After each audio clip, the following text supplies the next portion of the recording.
यदा संहरते चायं कूर्मोऽङ्गानीव सर्वशः इंद्रियाणि इंद्रियार्थेभ्यः तस्य प्रज्ञा प्रतिष्ठिता।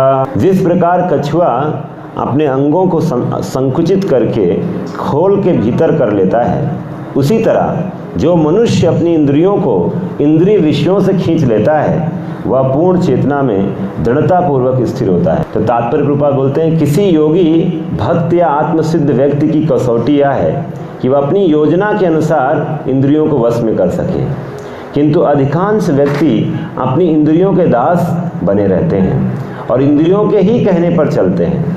यह है उत्तर इस प्रश्न का कि योगी किस प्रकार स्थित होता है। इंद्रियों की तुलना विषैले सर्पों से की गई है। वे अत्यंत स्वतंत्रता पूर्वक तथा बिना किसी नियंत्रण के कर्म करना चाहती हैं। योगी या भक्त को इन सर्पों को वश में करने के लिए एक सपेरे की भांति अत्यंत प्रबल होना चाहिए। वह उन्हें कभी भी कार्य करने की छूट नहीं देता। शास्त्रों में अनेक आदेश हैं, उनमें से कुछ करो तथा कुछ ना करो से संबद्ध है। जब तक कोई इन करो या ना करो का पालन नहीं कर पाता और इंद्रिय भोग पर संयम नहीं बरतता है, तब तक उसका कृष्ण भावना मत में स्थिर हो पाना असंभव है। यहाँ पर सर्वश्रेष्ठ उदाहरण कछुए का है। वह किसी भी समय अपने अंग समेट कर सकता है और पुनः विशिष्ट उद्देश्यों से उन्हें प्रकट कर सकता है।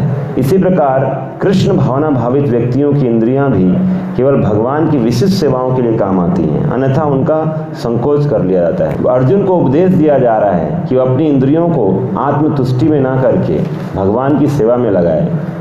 अपनी इंद्रियों को सदैव भगवान की सेवा में लगाए रखना कूर्म द्वारा प्रस्तुत दृष्टांत के अनुरूप है, जो अपनी इंद्रियों को समेटे रखता है। तो ये बहुत ही सुंदर उदाहरण हमें दिया भगवान ने।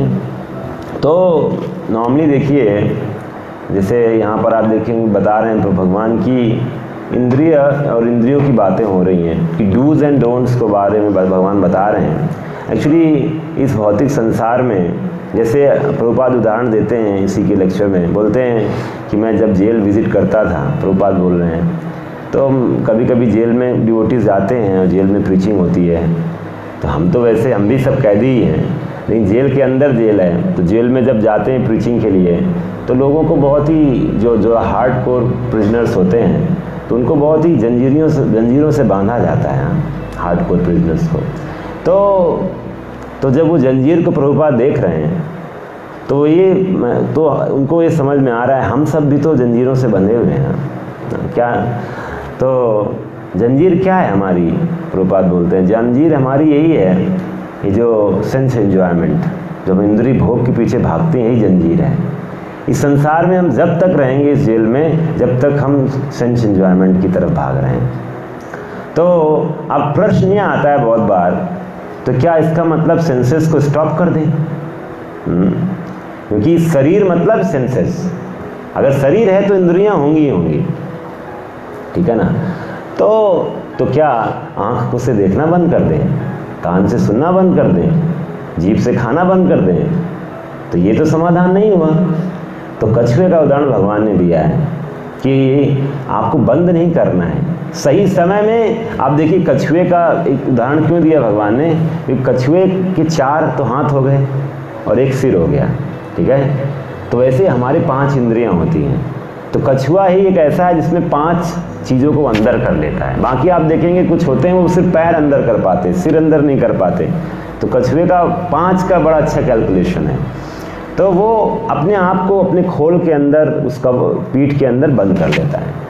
तो जब भी उस पर कोई अटैक आता है तो इसलिए वैसे ही, और जब सही समय आता है तो बाहर कर लेता है। तो कछुआ हमें क्या सिखा रहा है, आपको स्टॉप नहीं करना है, बंद नहीं करना है इंद्रिय के कार्यों को, आंखों से देखना बंद नहीं करना है। भगवान का सुंदर रूप अगर जगन्नाथ जी का देखना है, राधा कृष्ण का, तो हमें आंखें बंद थोड़ी करनी है, शुद्ध करना है। तो इसीलिए ये तरीका है सही। तो सही टाइम में आंखें खोल लिया, और जब भी इंद्रिय विषय का वस्तु आता है जो हमें नहीं देखना है, उस समय आंखें बंद कर लिया। कान से हाँ, उन्हीं चीज़ों को सुनना। अब जैसे बहुत बार ऐसा होता है, जैसे हम कोई स्कूल में कॉलेज में बच्चे पढ़ते हैं, बहुत पढ़ने वाला बच्चा होता है, जो पढ़ने वाला होता है, बाकी बच्चे बातचीत कर रहे होते हैं, वो अपने आप को बिल्कुल अंदर कर लेता है, उसमें बंद कर लेता है, उनकी नॉनसेंस को सुनता नहीं है, अपना पढ़ाई में फोकस रहता है। तो पॉइंट ये है कि वी हैव टू बिकम बिल्कुल इनएक्टिव हो जाना चाहिए, ऐसा लगे कि कुछ काम ही नहीं कर रहा है। इसीलिए जैसे एक भरत महाराज जो जड़ भरत के रूप में आए, उन्होंने अपने आप को डेफ डम कर लिया। तो वैसे ही हम उन चीज़ों के लिए गूंगे हो जाते हैं, बहरे हो जाते हैं, जो चीज़ें हमारे अर्थ की नहीं हैं, इनका कोई मतलब नहीं है, मिसयूज़ है। जैसे अभी हाल में एग्ज़ाम का रिज़ल्ट भी आया था, आई थिंक यूपीएस का, कुछ यूपीएससी का रिज़ल्ट भी आया। तो ये सब जो लोग क्वालिफाई करते हैं, ये लोग अपने आप को संसार से पूरा डिस्कनेक्ट कर लेते हैं, वो उन चीज़ों को से अपने आप को दूर कर लेते हैं। If they don't have a sense control, तो कर ही नहीं सकते वो फिर वो फोकस। तो इस संसार की चीज़ों को करने के लिए you have to become so focused. What to speak of when you have to connect to Krishna, भगवान से जुड़ने के लिए। अब इस संसार में अच्छा करना है तो भी आपको ये करना पड़ेगा, कछुए की तरह रहना पड़ेगा। तो भगवान से जुड़ने के लिए हम सोचिए, सुप्रीम ऑब्जेक्ट भगवान है, उनसे जुड़ने के लिए हम क्यों नहीं करते प्रयास? तो इसीलिए प्रभुपाद, तो ये हमें समझ में आ जाना चाहिए कि हमें कोई स्टॉप नहीं करना है, कुछ छोड़ना नहीं है, उसको हमें कृष्ण से जोड़ देना है, और यही है। तो डूज एंड डोंट्स प्रभुपाद बोलते हैं, तो अब उसमें कुछ डूज एंड डोंट्स होंगे। जैसे इंद्रियों को, जैसे सांप का उदाहरण दिया गया है, सांप को अगर जैसे मान लीजिए आपने दांत उसका तोड़ दिया, तो सांप अब जितना भी करेगा उससे क्या वैल्यू है? तो ऐसे ही अगर आपने इंद्रियों पे कंट्रोल कर लिया तो फिर हो गया सारा मतलब एक तरह से समाधान हो जाता है। तो ये एक्चुअली कई तरीके हैं। एक्चुअली मन पे कंट्रोल करने की बात है, मन कंट्रोल हो गया तो इंद्रियां फिर कुछ कर नहीं सकती हैं। तो इसीलिए हमें इंद्रियों को शुरू में क्या है, शुरुआत में हमें डूज एंड डोंट्स फॉलो करना बहुत ज़रूरी है। हम सबको पता है कि हमें कौन सी चीज़ें ज़्यादा डिस्टर्ब करती हैं और कौन सी नहीं करती हैं। ये एक्चुअली मतलब हम सब के लिए एक सब्जेक्टिव विषय है। किसी को किसी चीज़ से डिस्टर्बेंस ज़्यादा होता है तो उसको अपने सामने से हटा देता है, क्योंकि गीता में एक जगह लिखा हुआ है, यहाँ पर आप देखें ना, इंद्रियां और इंद्रियार्थे, इंद्रियों का अर्थ मतलब सेंस ऑब्जेक्ट। तो हमें क्या करना है, हमें उन चीज़ों को अपने सामने से हटा देना है, बेस्ट यही है। अदर जो चीज़ें सामने आ गई तो निश्चित रूप से अभी हमारा क्योंकि जन्मों जन्म से हमारे आदत पड़ चुकी है, हम विक्टिम हो जाएंगे, इसलिए बहुत केयरफुल रहना चाहिए। तो अगर कोई बोलता है मैं योगी हूँ और अगर वो ये डूज एंड डोंट फॉलो नहीं करता है तो फिर वो कभी योगी नहीं हो सकता है, वो दिखावटी है। तो बोलते, इसलिए एक्शन से पता चलता है, हमारे सिम्टम से पता चलता है कि वो बंदे वो वास्तव में क्या योगी है कि नहीं है। वरना कोई बोले, जैसे बहुत बार लोग बोलते हैं हाँ भगवान से आप जुड़ सकते हैं, आप जो कर रहे हैं करते रहिए, ऐसा नहीं होता है, इट्स नॉट पॉसिबल। कुछ डूज एंड डोंट्स होते ही हैं, वो करने ही हैं। कुछ चीज़ों, जैसे अगर कोई इंसान बीमार होता है, अगर उसको फीवर है, सिम्टम दिख रहा है, तो बीमार इंसान को सबसे पहले बोला जाएगा, डॉक्टर बोलेगा ये चीज़ मत करो, ये चीज़ ना करो, तुम परहेज करो, और फिर बोलेगा ये दवा भी खाओ। दोनों चीज़ें इंपॉर्टेंट हैं। आप सिर्फ एक चीज़ को करके फिर आपको पूरा परहेज भी नहीं कर रहे हैं, दवा खाए जा रहे हैं, तो फिर उस दवा का असर नहीं होगा। तो इसलिए डूज एंड डोंट्स दोनों फॉलो करने होते हैं। और यही एक्चुअली इसलिए रोकना नहीं है। जैसे अर्जुन था, अर्जुन क्या कर रहा था, वो बोला मैं युद्ध नहीं करूँगा। युद्ध ना करना मतलब क्या है, आप इंद्रियों को रोक रहे हो एक्शन ना करने से, that is not the solution. आप बोलो क्योंकि आप कर्म इंद्रियों को रोक रहे हो, मैं फाइट नहीं करूँगा, मतलब आपने अपने कर्मों इंद्रियों को रोक दिया। तो ये गीता नहीं सिखा रही कि आप अपने आप को रोक दो इंद्रियों से।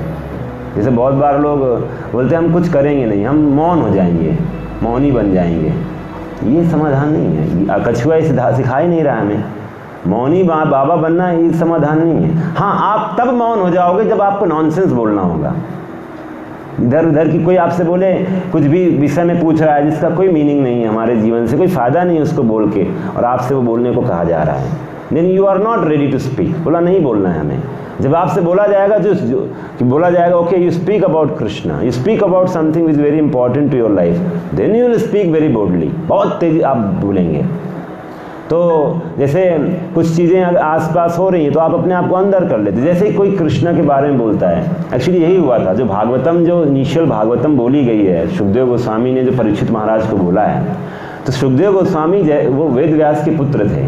जैसे ही जन्म हुआ तो वो तुरंत भागे घर छोड़ के, हाँ, और घर छोड़ के, क्योंकि वो माँ के गर्भ में ही रहे कई साल। वो तो भगवान ने रिक्वेस्ट किया तो बाहर आए, क्योंकि उनको पता था मैं नहीं, ये आज मैं जन्म लूँगा तो मेरे को कुछ ना कुछ बोल, क्योंकि वो जन्म से ही शुद्ध थे, मुक्त आत्मा थे। तो उन्होंने, भगवान ने प्रॉमिस किया कि तुम नहीं फंसोगे माया में। और वो जब आए तुरंत जंगल की तरफ भगे, और जब भगे उनको रोक पाना, अब वेद व्यास रोके, पुत्र मेरे पुत्र करके रोक रहे हैं, वो रुकने वाले हैं, नहीं रुके। उनको सुनाई नहीं दे रहा ये वर्ड नहीं सुनाई देता उनको क्या सुनाई दिया?